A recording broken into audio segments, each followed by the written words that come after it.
अगले वक्तों की बात है। किसी गांव में एक चुगलखोर रहता था।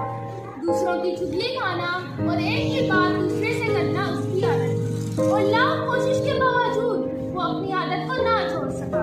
दरअसल वो अपनी आदत से मजबूर था और उसे अपनी मुलाजमत से भी इसी वजह से हाथ धोना पड़े। चुनाचे अब वो बेकार था। उसने दूसरी मुलाजमत की बहुत ज्यादा कोशिश की मगर कामयाब ना हो सका। उसने नौकरी और मजदूरी की सरतोड़ कोशिश की, लेकिन मुसीबत ये थी कि चुगलखोर होने की वजह से उसे कोई भी अपने पास मुलाजिम रखने के लिए तैयार ना था। गांव के तमाम लोग उसकी चुगलखोरी करने की आदत की वजह से उसके बारे में जानते थे, इसलिए कोई भी उसे मुंह ना लगाता था। आखिर जब वो मुसलसल नाकामियों से तंग आ गया और नौबत वाकई फाकों तक पहुंची तो उसने दिल में सोचा इस गांव को छोड़ देना चाहिए और कहीं और चलकर किस्मत आजमानी चाहिए। चुनाचे उसने थोड़ा बहुत जरूरी सामान लिया और गांव छोड़कर सफर पर रवाना हुआ ताकि किसी दूसरे गांव या शहर जाकर मेहनत मजदूरी करे। चलते चले वो एक गांव में जा पहुंचा। ये गांव उसके लिए नया था, उसे वहां कोई नहीं जानता था, इसलिए उसे उम्मीद थी कि यहाँ कोई नौकरी मिल जाएगी।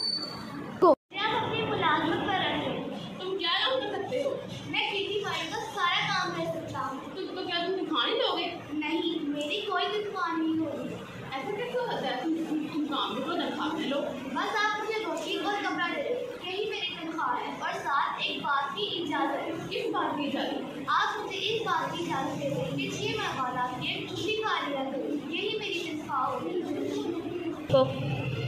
किसान ने अपने दिल में सोचा मुफ्त का नौकर मिल रहा है, खाली रोटी खाने में क्या बुरा है। 6 माह बाद एक छुट्टी खाता है तो खा ले, मेरा क्या जाता है कि किसी से मेरी छुट्टी खाकर मेरा क्या ही बिगाड़ लेगा। मेरे पास कौन सा कोई राज है जो जाहिर हो जाएंगे। चुगलखोर किसान के पास मुलाजिम हो गया। वो काम भी उसी का करता था और उसी के घर में रहता था। उधर चुगलखोर को किसान के यहाँ मुलाजिम हुए 6 माह बीत चुके थे। अब उसका दिल चाह रहा था कि किसी से किसान की चुगली खाए।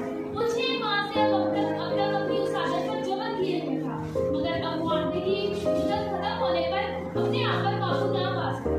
चुनाचे वो अपनी आदत से बिल्कुल मजबूर हो गया तो उसने सोचा अब चाहे कुछ भी हो जाए मैं किसान की चुगली जरूर खाऊंगा और अब तो मुआवजे के मुताबिक मेरा हक भी बनता है। अगर तुम बुरा ना मानो तो तुमसे एक बात कहूँ जरूर। इसमें बुरा बनाने वाली क्या बात? दरअसल किसान थोड़ी हो गया है, इसने अब तक अपनी ये बीमारी तुमसे छुपाए रखी थोड़ी हो गया है। अगर तुम्हें मेरी बात से ठीक नहीं आ रहा तो आजमा कर देख लो। कैसे? तुम बुरा ना मानो तो तुमसे एक बात कहूँ जरूर। इसमें बुरा बनाने वाली क्या बात है? दरअसल किसान कोड़ी हो गया है, इसने अब तक अपनी बीमारी तुमसे छुपाए रखी। कोड़ी हो गया है? किसान की बीवी को बड़ा ताज्जुब हुआ। उसने दिल में सोचा हो सकता है मुलाजिम ठीक ही कह रहा हो, भला उसको मुझसे झूठ बोलने की क्या जरूरत है। अगर तुम्हें मेरी बात पर यकीन नहीं आ रहा तो आजमा कर देख लो। किसान की बात को अपने दांतों से काट कर देखो। अगर तुम्हें उसका हाथ नमकीन महसूस हो तो समझ लेना कि मैं सच कह रहा हूँ। अच्छा, कल जब मैं खेतों में उसे खाना देने जाऊंगी तो उसके हाथ तो जरूर काट कर दे दूंगी। ठीक हो? जनाब आला, मुझे आपसे कुछ बात करनी है। अगर आप बुरा न माने तो हम बैठ कर बात कर सकते हैं। तुम इधर खेतों में काम करते फिर रहे हो और वहाँ तुम्हारी बीवी पागल हो गई है। क्या? तुम क्या कह रहे हो? वो पागलपन में लोगों को काटने को दौड़ती है। किसान ने दिल में सोचा कि नौकर ठीक ही कह रहा होगा, भला उसे इस किस्म का झूठ बोलने की क्या पड़ी है। हो सकता है मेरी बीवी वाकई पागल हो गई हो। अगर तुम्हें मेरी बात पे यकीन नहीं आ रहा तो कल जब वो खाना लेकर आए तो खुद ही देख लेना। ठीक है। आप लोग कैसे खेत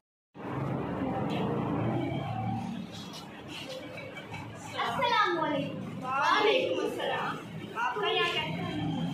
तुम लोग यहाँ मजे करते फिर रहे हो और वहाँ तुम्हारा बहन हमें तुम्हारी बहन की बेइज्जती करता है। मगर हमारी बहन ने तो हमें ऐसा नहीं बताया। वो बेचारी शर्म की मारे तुम्हें कुछ नहीं बताती, वरना किसान खेतों के सामने सब उसकी बेइज्जती करता है। मगर हम तुम्हारी बात पे कैसे यकीन करते हैं? अगर तुम लोग को लग रहा है कि मैं झूठ कह रहा हूँ तो खुद आजमा के देख लेना। कल जब तुम्हारी बहन खेतों में खाना लेकर तुम्हारे बहनोई के पास आए तो देख लेना। ठीक है। हम कल खेतों में छुपकर देखेंगे।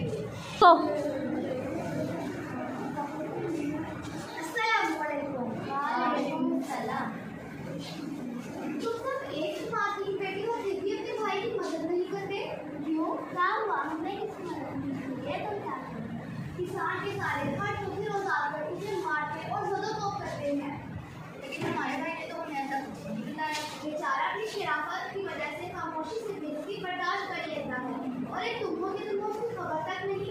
भला हम तुम्हारी बात पर कैसे यकीन करें? अगर तुम्हें मेरी बात पर यकीन नहीं आता तो कल दोपहर को अपनी आंखों से खुद देख लेना कि कैसे किसान की साले उसे मारते हैं। दूसरे रोज दोपहर को जब किसान की बीवी खाना लेकर खेतों में आई तो किसान ने कंपनियों से उसकी तरफ देखा। वो बड़ी एहतियात से उसकी हरकत का जायजा ले रहा था, क्योंकि उसके दिल में था कि कहीं पागल होने की वजह से उसे काट न पाए। दूसरी तरफ किसान की बीवी ये कोशिश में थी कि किसी तरह किसान के करीब हो, उसे काट कर देखे कि वो नमकीन खाए या न खाए। यूं ही वो चाश का मटका और रोटियों की जंजीरी आगे रखकर बैठी। किसान जल्दी से पीछे हट गया। ये देखकर उसकी बीवी भी रोटियां की जंजीरी आगे बढ़ाने के बहाने कतरे आगे सिक आई और फिर यूं ही किसान ने रोटी पकड़ने के लिए हाथ आगे बढ़ाया, उसने झपट कर उसकी कलाई पकड़ ली और उस पर काटने के लिए मुंह आगे बढ़ाया। किसान उछल कर दूर हट गया। अब तो उसे पक्का यकीन हो गया था कि उसकी बीवी वाकई पागल हो गई है। किसान को नौकर की कही हुई बात सच मालूम हुई। इसी तरह उसकी बीवी को भी यकीन हो गया कि उसने अपना हाथ मुझे नहीं दिया, इसका मतलब ये है कि किसान चोरी हो गया है। इस तरह किसान ने और देखा न था और बीवी को पूरी तरह डांटना शुरू किया। यूं ही उसने बीवी की बेइज्जती शुरू की। करीब बैठे छुपे हुए किसान के साले उनके सामने उनकी बहन की बेइज्जती हो गई और सारे लड़खड़ाते हुए आगे बढ़े और किसान पे टूट पड़े।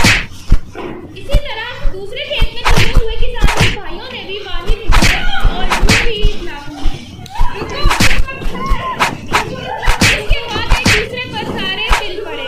वो हंगामा हुआ कि इर्द-गिर्द के खेतों में काम करने वाले लोग भाग कर आए और उन्होंने फिर जब उन सबका गुस्सा कतरे कम हुआ तो उनसे लोगों ने पूछा, तुम लोग